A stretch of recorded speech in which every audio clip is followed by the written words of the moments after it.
ஒரு முறை சிங்கம் கரிசிச்சதுன்னா அந்த சவுண்ட்ல ஒரு 8 கிலோமீட்டருக்கு சும்மா அதிரும், எல்லா திசைகளும் அதிரும்.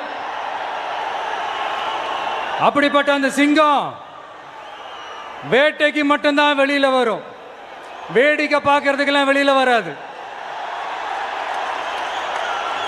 வேட்டையில கூட உயிரோடு இருக்கிற மிருகங்களை தான் வேட்டையாடும். அதுலயும் பெரும்பாலும் தன்னை விட பெரிய சைஸ் உள்ள மிருகங்களை தான் குறி வச்சு தாக்கும், ஜெயிக்கும். எவ்வளவு பசியில் இருந்தாலும் உயிர் இல்லாததை, கெட்டு போனதை தொட்டு கூட பார்க்காது. ட்ரெண்டிங் ஆயிட்டு ஒரு விஷயம் என்ன அப்படின்னு பார்த்தோம்னா டிவிகே தலைவர் விஜய் அவர்களோட டிவோர்ஸ் தான். ஸோ வந்து இது நீங்கள் நல்லா உத்து பார்க்கும்போது உங்களுக்கு நல்லாவே தெரியும். போன முறை எப்படி விஜயகாந்தை ஐயா அவர்களை வந்து மட்டை பண்ணணும்னு நினைச்சாங்களோ அந்த